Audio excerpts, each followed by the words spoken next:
Hey everyone, welcome back to MetalDisciple.com's The Week in Reviews. My name is George, and this week I bring you albums from Feared, Mourning, Beloveth, At Night I Fly, and the mighty Darkthrone. Feared is a Swedish death thrash groove band, and Furor Incarnatus is their fourth album. This may be their fourth album, but it's the first I've heard of the band.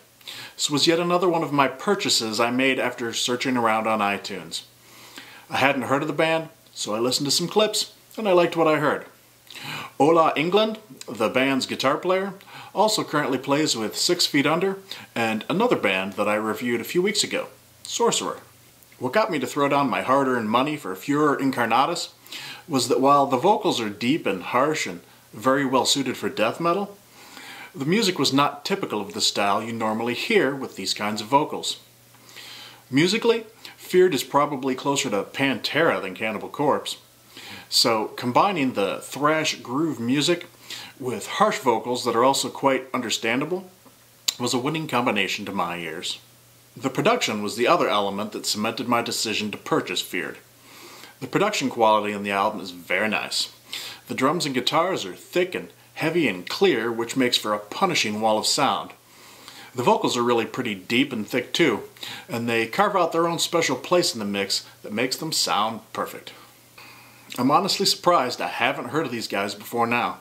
You can be sure I'll be paying attention to them from here on out though. Definitely check these guys out.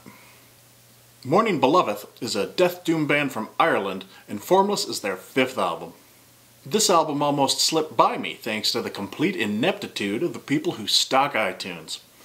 I give them credit for having a metal section, and even updating it once in a while, but their new releases section leaves a lot to be desired. Some weeks they completely fail to acknowledge any new metal releases at all, even big-name metal releases. Most of the time, they add a couple of names and ignore 90% of the rest of the new releases, which would be okay, I suppose, if they didn't stock those albums. The fucked up part is that they do stock most of these albums. They had Mourning, Beloveth. I've never before seen a place that wanted you to spend your money, but intentionally made it difficult for you to do so. Why doesn't the new releases section cover all releases during a time period? Other sites don't have any problem doing this. As a programmer, I can tell you it isn't that hard to write a query that includes everything. It's probably a lot simpler than whatever it is they're currently using. This passive-aggressive dismissal of serving their customers extends to other means of discovery as well. In their seemingly benevolent wisdom, iTunes provides links to see artists in different metal genres. Click on their link for doom metal, and you will be provided with a list of a few dozen doom albums, mostly classics that everyone already has, and that's it. What the fuck? They obviously label all their albums by genre so they can be sorted.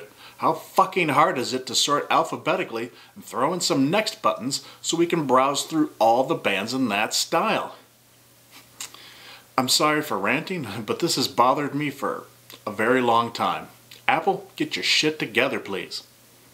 I now return you to your regularly scheduled review. So after discovering there was a new Mourning, Beloveth album, I quickly acquired it through Amazon MP3, thank you very much, and began listening to the album. These guys are billed as death doom, but man, these tracks are so slow most of the time, I would not be surprised to hear them called funeral doom. Plus, the songs are long as shit. Of the 6 tracks, there is only one that finishes in less than 14 minutes. As I make my way through the long and winding trails of Formless, it begins to dawn on me that this will likely be among my favorites for this year. Yep, I'm already thinking about this year's best of list. There is so much going on here in these songs, yet the rather sparse music might lead the casual listener to think the opposite. There are slow parts, and there are slower parts. There are sections which are heavy as hell and sections which are quiet, clean, and beautiful. There are harsh vocals and clean vocals. What's not to love about this album? I have no idea. iTunes may not give a fuck if you can find quality new metal, but I live for spreading the word, so here I am to tell you, give Formless a listen. This is epic. At Night I Fly is a Hungarian heavy progressive band that sounds to me like they've got a little bit of groove mixed in for good measure. September Kills is their debut 4-track EP. I was immediately caught up in this EP because it doesn't really lend itself to comparison with anything that I'm personally familiar with. There are certainly some Dream Theater-esque prog elements about these songs, but no one would ever confuse these guys with Dream Theater. Plus, these songs are mostly heavier than the few songs that I know from Dream Theater. One of my biggest complaints with prog-style bands is they tend to skimp on the heavy in favor of more melodic and dreamy material.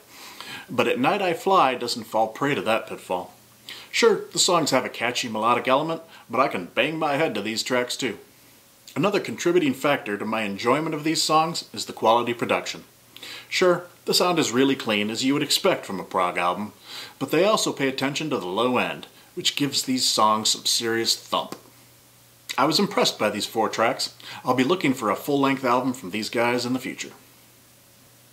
I'm sure Darkthrone is a band that needs no introduction. Fenriz and Nocturno Culto, pioneers of the Norwegian black metal scene, have returned with their 15th album, The Underground Resistance. Those that haven't been paying attention to Darkthrone lately may listen to The Underground Resistance and be taken aback by how little the album resembles A Blaze in the Northern Sky. Well, what did you expect? That they'd just sit around making the same raw black metal for another 13 albums? If there's one thing you can count on with Darkthrone, it's that you can't predict what they will do next. A large part of my respect for these guys comes from the fact that they write the songs they feel like writing, regardless of whatever everyone else is doing. That is the true essence of metal. Do what you feel is right for you, and fuck anyone that doesn't like it. I read somewhere where one reviewer commented that Darkthrone were now including power metal in their repertoire based on some of the songs on this album. I do not agree with that assessment. Yes, Darkthrone is now including clean vocals, and some of those clean vocals reach high notes, but come on, this is not power metal. I feel the second track, Valkyrie, reminds me a lot more of Hammerheart-era Bathory than anything power metal. When it comes to the production on a Darkthrone album, there's a limited predictability that comes into play. Some albums sound better than others, but none have a slick and polished sound that one might come to expect from a band releasing their 15th album. The production on The Underground Resistance does not suck. Neither is it perfect. These songs sound competently recorded and do a more than adequate job of representing the material. What this doesn't sound like is an album where a whole bunch of engineers spent hours perfecting microphone placement or setting up drum triggers to get that perfect bass drum thunder. This sounds like 2 Norwegian metalheads that set up their gear in a room and hit the record button. Can anything truly get more metal than that? One more thing before I sign off on this album. The gemstone and the crown of The Underground Resistance is the epic final track, Leave No Cross Unturned. The song clocks in at 13 minutes 49 seconds and runs the gamut of all the varying styles showcased on the album. Clean vocals, high piercing vocals, and harsh vocals all make an appearance. This has got to be my favorite track on the album. Alrighty then, that's all for this week. Make sure to check out the daily videos for 365 Days of Metal, and subscribe so you can get all this metal goodness. Check out today's playlist for some songs from these albums. See you next time.